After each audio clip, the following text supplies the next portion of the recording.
Hi dear friends, എല്ലാവർക്കും കെന്നാസ് വ്ളോഗ്സിൻ്റെ പുതിയൊരു വീഡിയോയിലേക്ക് സ്വാഗതം. നമുക്കെല്ലാവർക്കും ഒരു നൊസ്റ്റാൾജിക് ഫീലിംഗ് തരുന്നതാണ് നമ്മുടെ പഴയ കടല വറുത്തതെന്ന് പറഞ്ഞാൽ ഈ ബസ് സ്റ്റാൻഡുകളിലും ഉത്സവപ്പറമ്പുകളിലൊക്കെ ഒരു ആൾക്കാർ കടല കച്ചവടക്കാർ കടല നല്ല മണലിലൊക്കെ ഇട്ട് വറുത്ത് തരും. ആ കടല നമ്മൾ ചൂടോടുകൂടി അവർ തരുന്ന പൊതിയിലൊക്കെ കഴിക്കാനായിട്ട് ഭയങ്കര ഒരു രുചിയാണ്. പ്രത്യേകിച്ച് ഈ മഴക്കാലത്തൊക്കെ നമുക്ക് കടല വറുത്തത് തിന്നാനായിട്ട് നല്ലതുമാണ്.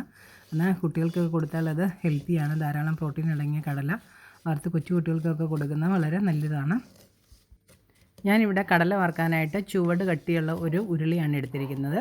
അതിലേക്ക് ആവശ്യത്തിന് ഉപ്പിട്ട് കൊടുക്കുക. നമ്മൾ എന്തുമാത്രം കടല വറുക്കുന്നുണ്ടോ അതിനാവശ്യമായ ഉപ്പിട്ട് കൊടുക്കുക. ആ ഉപ്പ് ഇതിനകത്ത് കട്ടയൊക്കെ ഉണ്ടെങ്കിൽ അതൊന്ന് പൊടിച്ച് നന്നായി ചൂടാകുന്നിടം വരെ ഹൈ ഫ്ലെയിമിൽ തന്നെ ഇട്ട് അത് ചൂടാക്കി എടുക്കുക. സാധാരണ കടല കച്ചവടക്കാരൊക്കെ മണലിനകത്തിട്ട് വറുത്ത് തരുന്ന കടലയാണ് നമ്മൾ കണ്ടിരിക്കുന്നത്.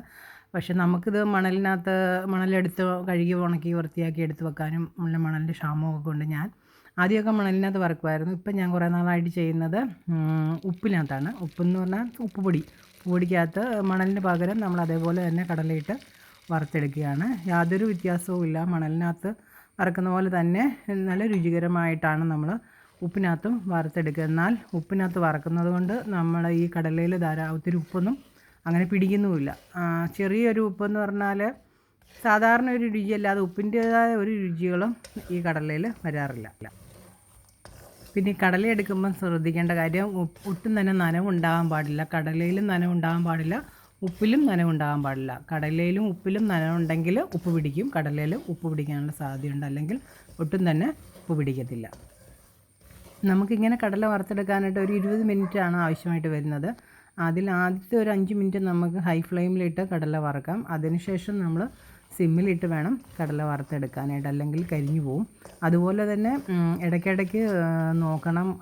കടല പൊട്ടിത്തുടങ്ങുമ്പോൾ തന്നെ നമ്മൾ ഓരോന്നും എടുത്തൊന്ന് കടിച്ച് അതിൻ്റെ ഒരു വേവൊന്ന് നോക്കേണ്ടതാണ്, അല്ലെങ്കിൽ പെട്ടെന്ന് കരിഞ്ഞു പോവും. കടലയുടെ കളർ ഒട്ടും തന്നെ ചേഞ്ച് ചെയ്യേണ്ട ആവശ്യമില്ല. ഈ കളറിൽ തന്നെ ഇരുന്നാൽ മതി.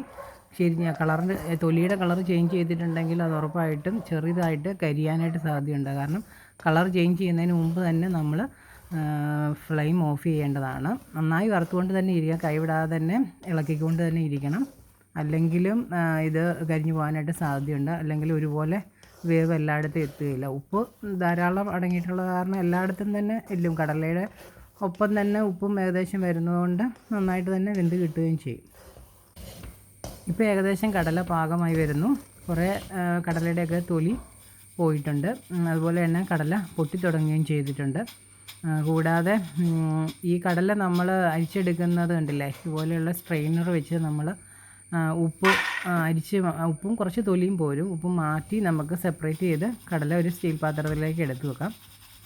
ഇപ്പോൾ ഈ കടല നമ്മൾ കടിച്ച് നോക്കുമ്പോൾ അതൊരു പകുതി വേവേ ആയിട്ടുള്ളൂ. പക്ഷേ കുറച്ചുകൂടെ കഴിയുമ്പോൾ, അതായത് ഇത് നമ്മൾ വാങ്ങിയെടുക്കുന്ന സമയം കൊണ്ട് തന്നെ നമുക്ക് പാകമായിട്ടും, വാങ്ങിയെടുക്കുന്ന സമയവും അതുപോലെ തന്നെ നമ്മൾ ഈ പാത്രത്തിൽ ഇട്ടിരിക്കുന്ന ഒരു സമയമുണ്ടല്ലോ, ഈ കുറച്ച് തണുക്കാനായിട്ട് കിട്ടുന്ന സമയം, ആ സമയം കൊണ്ടാണ് ഈ കടല പാകമാകുന്നത്. അല്ലെങ്കിൽ നമ്മൾ വറുത്തേച്ച് സാധാരണ നമ്മൾ കടല തിന്നുന്ന ഒരു പാകത്തിൽ തന്നെ അടുപ്പിൽ നിന്ന് എടുക്കാനിരുന്ന് കഴിഞ്ഞാൽ അത് ഉറപ്പായിട്ടും കരിഞ്ഞു പോവും. അപ്പോൾ ആദ്യം ഒന്ന് പരീക്ഷിച്ച് നോക്കണം. കുറച്ച് കടലയൊക്കെ ഇട്ടിട്ട് എന്താണ് അതിൻ്റെ ഒരു പാകം എന്ന്. ഓരോരുത്തർക്ക് അത് ചെയ്യുമ്പോഴത്തേക്കാണ് മനസ്സിലാകുന്നത്. അല്ലെങ്കിൽ അത് ഉറപ്പായിട്ടും കരിഞ്ഞു പോവും. കാരണം ഒരു പകുതി വേവിൽ തന്നെ നമ്മൾ കടലയെടുത്ത് പാത്രത്തിലേക്ക് മാറ്റാനായിട്ട് ശ്രദ്ധിക്കണം.